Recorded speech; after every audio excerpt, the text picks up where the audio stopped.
president, however, would contravene many of our most important and oldest rights enshrined in the United States Constitution. In response to this expansion of executive authority, a group of United States senators led by Rand Paul, Mike Lee, and Dianne Feinstein wrote an amendment to the NDAA of 2013. This amendment simply declared the U.S. government is prohibited from indefinitely detaining U.S. citizens on U.S. soil. However, the House Senate Conference Committee, which was led by Senator John McCain, rejected that amendment and replaced it with language that appears to provide constitutional protections, but in fact is not. That is because the final language codified the bare-boned, minimalist protection afforded to U.S. citizens under current U.S. Supreme Court jurisprudence, as most recently pronounced in the 2004 decision known as Hamby v. Rumsfeld. In Hamby, the plurality of the Supreme Court afforded Mr. Hamby, a U.S. citizen, being indefinitely detained on U.S. soil by the U.S. military under the AUMF, with only the writ of habeas corpus.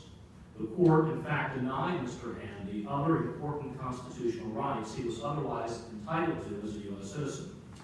Justice Scalia dissented, arguing Mr. Hamby should not have been indefinitely detained and should have been afforded his constitutional rights and tried in criminal civilian court for the crime of treason. Earlier this year, Justice Scalia reminded us that our nation has conducted mass indefinite detentions during wartime before, namely the internment of U.S. citizens of Japanese ethnicity during World War II. Justice Scalia denounced the notorious U.S. Supreme Court decision in Korematsu v. United States upholding the indefinite detention of Japanese Americans. Justice Scalia stated, quote, "Well, of course Korematsu was wrong, and I think we have repudiated it in a later case. But you are kidding yourself if you think the same thing will not happen again," end quote. Furthermore, the Obama and Bush administrations have taken an expansive interpretation of executive branch authority in this area. President Obama, in litigation involving this section of the NDAA, has not disclaimed the claimed power to detain a U.S. citizen on U.S. soil. The solution to the problems for the U.S. Congress to repeal sections 1021 and 1022 and affirm that the rule of law and the full panoply of constitutional rights must be afforded to U.S. citizens even during the War on Terror. In the meantime, the people of Pennsylvania can take action here at home.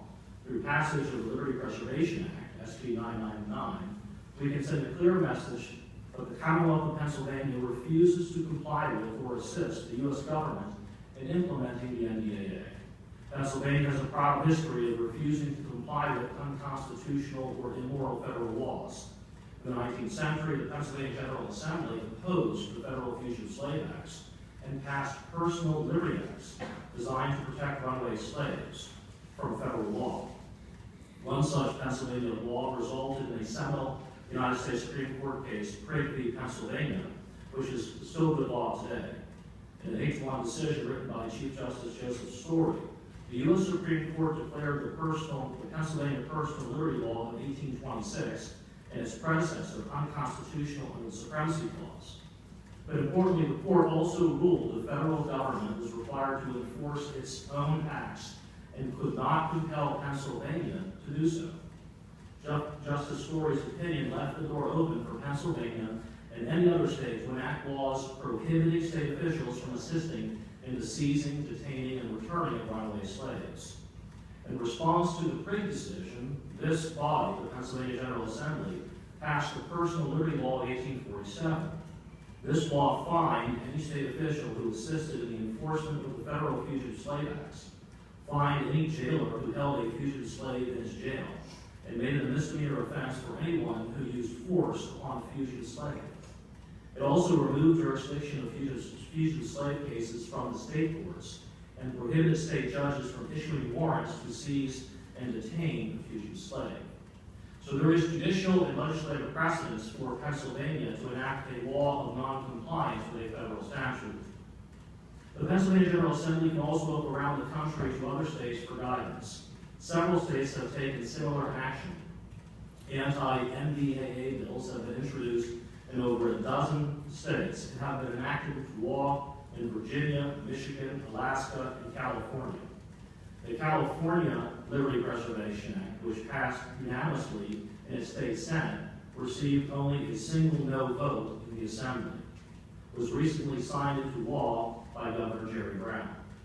If one of the most liberal states in the nation can enact a law refusing to comply with these infamous and patently unconstitutional sections of the NDAA, then we can certainly do so here in Pennsylvania. I urge you to vote in favor of SB999, the Liberty Preservation Act.